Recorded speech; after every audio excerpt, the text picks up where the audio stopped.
And we have meteorologist Josh Kozlowski with a weather alert today. Josh, what kind of damage have you been seeing?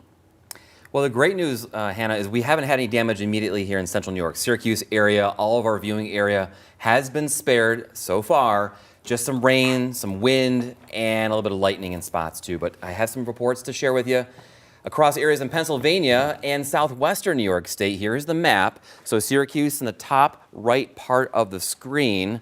There's Buffalo, Williamsport, and then down south of Buffalo, you can see some of those dots. Those are wind damage reports, and I want to show you a few of those as we zoom in here just west of us in southwest. So you can see some of the reports here up on the screen.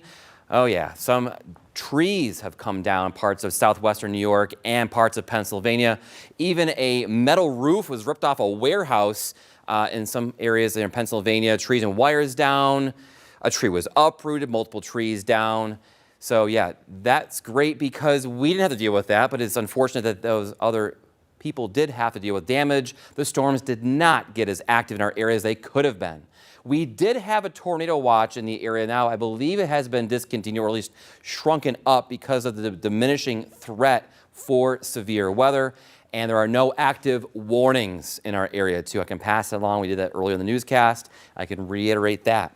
This is Triple Doppler Radar, sponsored by Charles Heating, Air, Plumbing, Electrical. Just some heavier batches of rain, some thunder and lightning just near and southeast of Syracuse. That's also why I'm indoors and I'm now out on the weather deck for safety reasons. Utica, Rome area getting drenched with rain right now. There could still be some minor kind of pooling and ponding of water in some urban areas, side roads, and storm drains get kind of clogged up. You'll have to drive through some big puddles in the area tonight. Down towards Cortland, there's the thunder and lightning going on just near and east of Cortland, up towards Cuyler and southeast of Syracuse. Ithaca, Tompkins County also doing some heavier rain. There's still a small chance for any one storm to be on that strong severe side before we get to say 8, 9 o'clock. Then we're pretty much, I think, in the clear.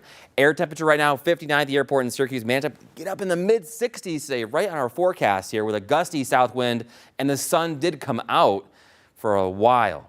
Now, on Futurecast tonight, 7 p.m., there's a leftover rain coming through now. Overnight, sprinkles, light rain, little drizzle at times. Temperatures in the 50s for a while, then we go down to the 40s, low 40s when you wake up. A lot of clouds tomorrow morning, and then here comes some sun. We'll get up in the low 50s, so a nice recovery after that cloudy, wet, damp start. Okay, next 7 days looking like this. I'm going 52 tomorrow. And remember, we have later sunsets now, 7 p.m., just near after that tomorrow because daylight saving time has pushed us ahead 1 hour. Monday, record high is 78. We're going to go at least 69. It's a small chance we get to 70 or warmer. South wind, nice and sunny, a beautiful day. Tuesday, 65, still warm. 66 Wednesday with some rain. Thunder late. Thursday, Friday, we go from 40s to 30s. An update, Hannah, right now for the Syracuse St. Patrick's Parade. Anybody walking in it, going to it, it's going to be kind of cold. 38, but feeling more like 28. Chance of drops and flakes and wind chills there, too. Thanks, Josh. Next.